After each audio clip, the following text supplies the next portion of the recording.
I wanted to make sure that, as part of what we're doing in terms of this presentation, this is going to be a little bit of kind of audience participation.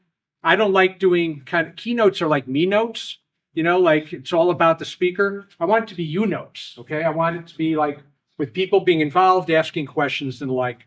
And so who has kind of a great technology life experience to talk about? Who has kind of an example of something you want to share where you said, like, I can't believe that I'm able to do this with technology. Like when I think about how I used to do things, so many challenges. Anything in anybody's life that comes to mind? Here. My daughter can FaceTime with her grandparents anytime she wants to talk to them, even though we live across the country. FaceTime with grandparents anytime, okay? Even though grandparents live across the country. What else? What else is magical about technology? Anything? Oh, Marie. I wrote the speaker's notes for the next session, given with my co-pilot, something that would take me 3 hours. I did it in maybe 30 seconds.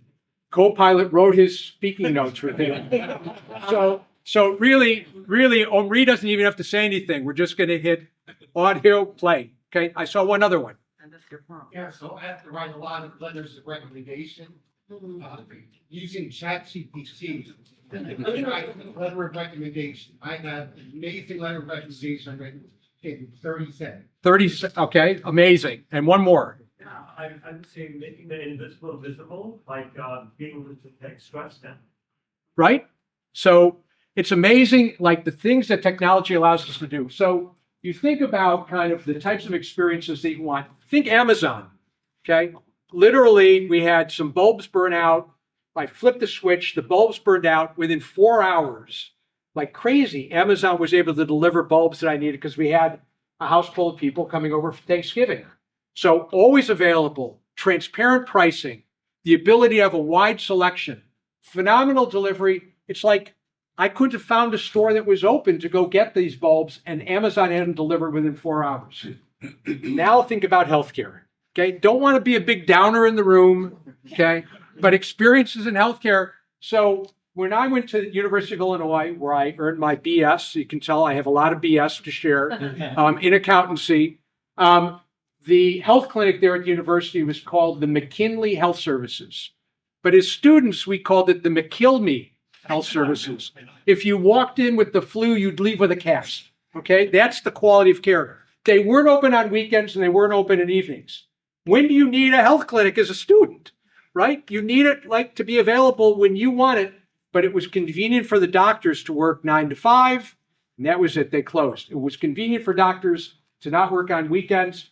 So think about health experiences. Where do you go? We did a survey with Ernst & Young asking about the things that are most important to consumers. And then we asked doctors what they thought were most important to their patients. So what did doctors say? Any thoughts about what doctors thought would be most important to patients? Any doctors in the room? Good outcomes. Okay. What would you think would be most important to your Patient experience. patient experience? Okay, you're unique in terms of that. Go ahead. That's what the ratings go now. Pardon? Patient outcome. Patient outcomes. Others? Access. Access. Themselves. Right? Where I went to medical school, all my specialties, okay? The fact that I've got all these boards, that's what's going to be important. That's why people come to me. What did consumers say in the Ernst & Young study? They said it's about access. It's about availability. Can I get in quickly? It was about price. There were more things in common with the gap for consumers than talking about healthcare than the doctors thought as well. So many differences in terms of health experiences and life experiences. At 7Wire, one of the things that we do, and this is a little bit of our secret sauce, so I hope there's no other venture investors in the room, is we do something called consumer hassle mapping.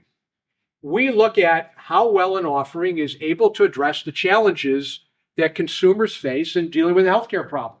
And the better they do that, the more interested we're going to be in doing that. We break it down into 5 categories.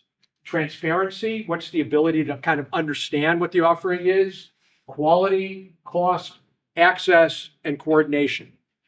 Like take coordination, for example. Care coordination in healthcare sucks, okay? If you have more than one doctor, trying to get them to talk to each other, to share data, to understand what's going on? It doesn't exist. Can we find solutions that do a better job in terms of sharing that information?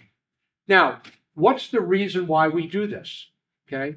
The reason why we spend time focused on this area is because we understand that any type of technology that's going to be sold, a service or a product, okay, requires change. And so if you're going to address someone's inertia and thought process around change, you have to give them a better path forward. You have to be able to solve the hassles that they're facing in terms of addressing their needs in order to be able to get them to adopt it. And when you adopt it, there's kind of a virtual cycle that exists to talk about. The late, great Professor Clayton Christensen from Harvard Business School talked about jobs to be done theory. You can read this faster than I can say it, but the important thing to take away here is you need to understand for anything that you're bringing to market, what job is it going to do? Okay, what's the job of this water bottle? What's the job? Anyone? Okay, well, it's portable, right? I can get it. It makes it easier to get water wherever I want to get it. And so I didn't know this prop was going to be here, but it's great that someone left me this water bottle. But the idea is to make it easier for you to get something that you want. And so when you start thinking about jobs to be done theory, you use that as a frame, as a lens for thinking about an offering. So for all the founders in the room, what is the job that you're trying to do? So Davide, tell me the job that Sensoria is trying to do. Creating new digital biomarkers from the human body. Okay, so Davide, if you couldn't hear him on the other side of the room, is saying that they're extracting new biomarkers from the human body for the purpose of improving someone's health, right? And to capture information in a passive way that otherwise is really difficult to get. And so how difficult? You put on your socks every morning, walk out there, you'll see Davide and Sensoria, they have socks that are capturing data. And so it fits into your life flow. It makes it easy for that data to be captured. And they're now measuring things that can provide valuable input. And the same thing could be true with some of their braces and the like. But I use that as an example of things that you might ordinarily do, but now become more powered, better informed in terms of making that happen.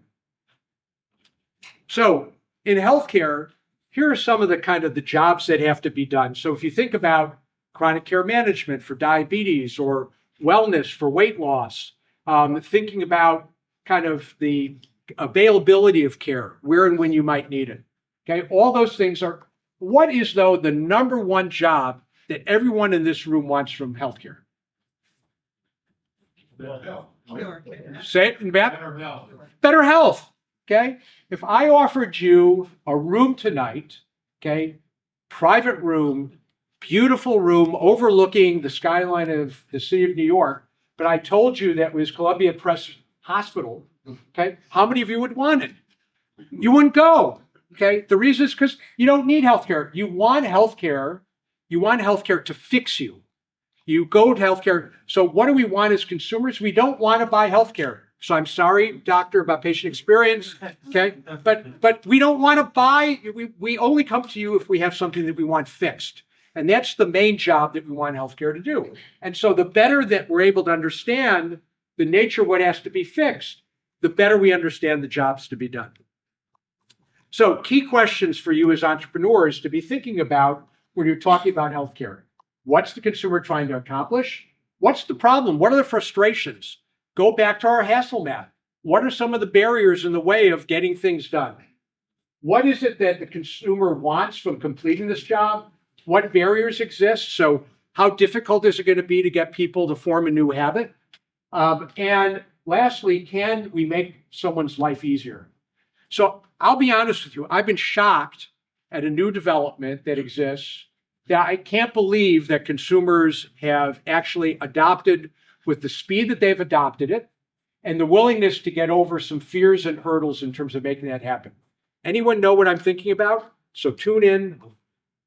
Anyone read my mind? Anyone? In terms of the things that, what is it that's been coming to market of like, Self-adoption. pardon? Self-adoption and healthcare. Self-adoption adoption in healthcare. Yeah. Well, GLPs is what I was thinking about. I can't believe that people are injecting themselves. Like, that's a big hurdle to get over. But yet people's desire to lose weight and to find that silver bullet for losing weight was so powerful that it allowed them to get over all these other hurdles. So think about diet in this context. Okay, what's the consumer trying to accomplish? Lose weight. What's the problem or frustration they have? I tried diet after diet. I buy all kinds of foods. I go on a keto diet, and then I change to Atkins diet, and I change it, and I've changed diets so many times, I'm dizzy. Okay, it's not helping. What result do you want? I want to lose weight. What barriers or anxieties do you have to come over? Oh, you can lose weight. You just have to inject yourself. What?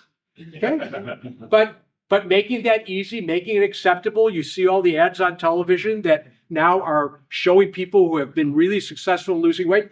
Everybody wants to lose that 40 pounds and keep it off. And so will the solution make consumers' life easier and better address the job to be done? In the case of GLP-1s, it's been remarkably successful in terms of doing that. So it's an example of something that's been able to address these various jobs and to think about how change might be enabled. My partner, David Schoenthal, who teaches at Northwestern Kellogg School of Management, has co-authored a book called The Human Element. And when you think about enabling change and solving the hassle equation, you need to think about fuel and friction. Again, you can read it faster than I can, but think of fuel. How many of you remember, I'm old enough to remember, the first versions of Excel?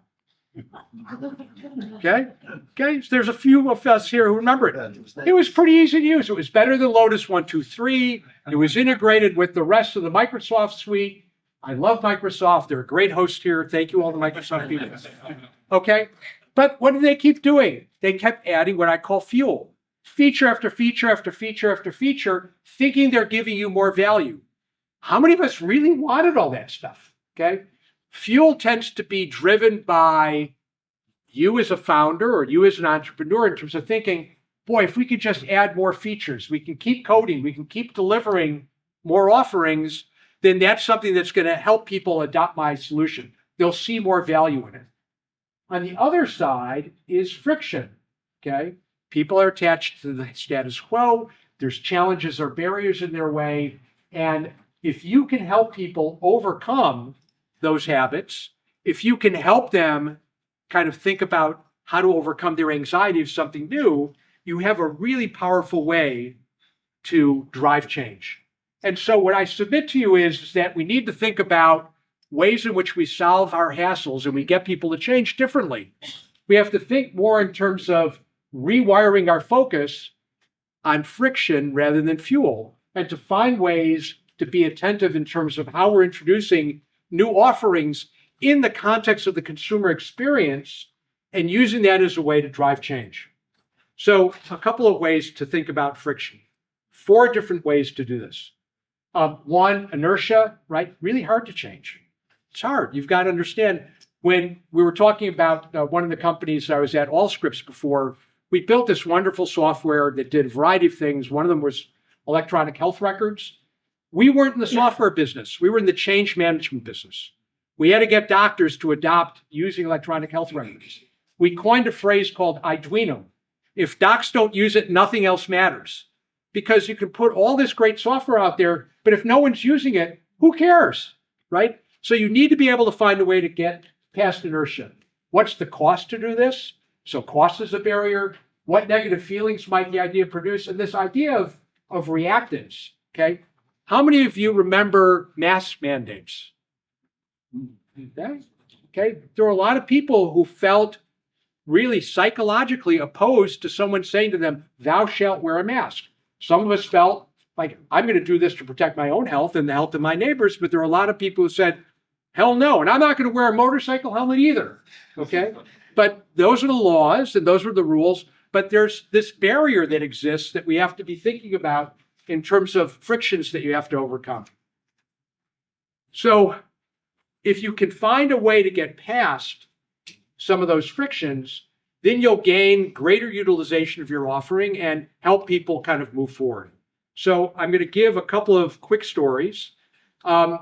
With regard to Livongo, a company that we helped seed, we invested $3.5 million at a valuation of $16.5 million post our investment. So when we exited at $18.5 billion, there were a lot of happy people. And I'm still invited to places like this to talk about that story. So it still lingers even after the merger in 2020. But the idea there was to take an experience that individuals had within their life flow with regard to diabetes. Okay, you had a glucometer, you would test your blood sugar. So you'd prick a finger, you'd put a drop of blood on a test strip, you'd stick it in the glucometer, and you'd wait, and it would spit out a result. And you, as an individual with diabetes, would look at that number and say, huh, not so great today. There was no information that came with that number. If you remember to take your glucometer with you to your periodic office visit to see a doctor, maybe if you were a compliant patient, you went 2 or 3 times a year, the doctor would look at months worth of data in a 15-minute office visit and try to advise you on what you should be doing with regard to your medication, maybe your diet and exercise routines and the like. Well, imagine if you had a guardian angel who every time you tested was looking at that data and giving you advice. You didn't have to change anything about what you were doing. The process became better informed. In addition, what happened when people ran out of test strips? They stopped testing. Okay, it made sense. And so what would end up happening if they felt sick? They'd end up in the emergency room. So we changed the model and we gave people free test strips because when the data went to the cloud, where the guardian angel could see it, we knew every time people tested. And so we were able to give them test strips and make sure that they were always available to test. So it was a better experience, more information. People didn't have to do a lot of change, but we were solving a lot of problems that existed for them in terms of being able to manage their care because they were able to get assistance. Xerigo is an at-home use UV light therapy that exists to help people with psoriasis, 35 million of them in the US, vitiligo, and eczema. The current state of affairs is you try topical creams. If that doesn't work, the next standard of care is UV light therapy. And then if that doesn't work, typically you go on biologics like Humira, which can be very expensive, close to $60,000, $75,000 a year. Oh, and by the way, they have side effects for many people that also increase those costs by another 20%. The challenge is that UV light therapy is only available in approximately 15% of dermatologists' offices. Oh, and if you go there, it's almost like sitting in a tanning booth. You have to cover healthy tissue with sunscreen, and then you're exposing kind of to this diffuse light, UV light, the rest of your skin where the lesions might exist. Enter Xerigo, which is a smart device that is able to apply the right level of UV light to the lesions at your home, the convenience of your home. Oh, and by the way, the cameras in the device are measuring whether or not you're progressing from use of this therapy. So it's used in combination with topical creams or in some cases oral therapy. Why do health plans love it?